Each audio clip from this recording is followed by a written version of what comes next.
Hello, and welcome to Front Porch Bible Study Series. I'm your leader, Karen Juergens, and it's my pleasure to welcome you back. Last month we studied about love, and this month we're going to be looking at joy, one of my favorite topics. This month we're going to start by examining the difference between happiness and joy. What kind of things make you happy?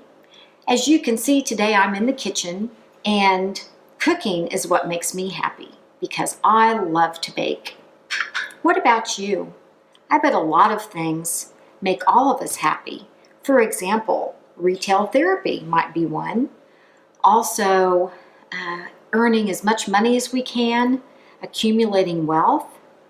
Some people like to collect a lot of things, so material possessions make them happy.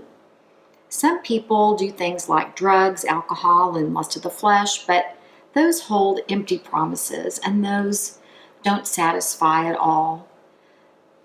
But one thing about happiness we need to realize is that it comes from the world. And those promises of the world are only temporary. They're based on our emotions. When we feel happiness, then we're happy. When our circumstances lend themselves to making us happy, then we're happy. But joy is completely different from that because joy comes from God. And actually, joy flows out of our spirit. It flows out of the basis of our salvation. It's not based on our emotions and how we feel. It's not based on our circumstances. We can have terrible circumstances and still have joy. It's not something that comes from the world. The world has never met joy. It does not understand it. Only Christians are the ones who have true joy in our lives because it comes out of our salvation. In Romans chapter 15, verse 13, there's a wonderful promise, and I'll read it to you.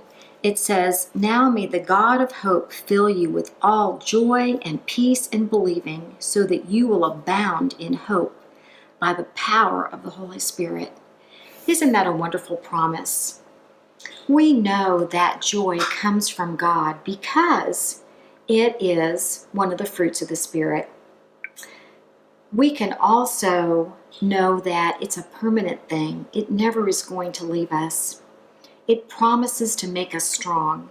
In Nehemiah chapter 8, verse 10, it says, "The joy of the Lord is my strength."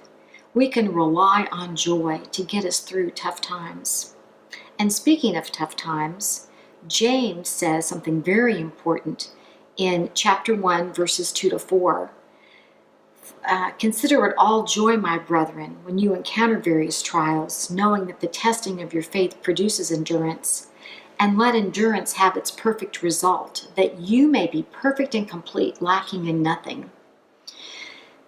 This promise tells us that just like the rocks under the ground that after thousands of years turn into diamonds from the pressure of the earth, so we turn into diamonds. The pressure of trials comes into our lives, and the Holy Spirit uses trials as his shovel to mine out the diamonds deep down inside of us. The trials, the pressure of life produces those beautiful shiny stones, and that's what makes us so valuable and so precious in the eyes of Jesus.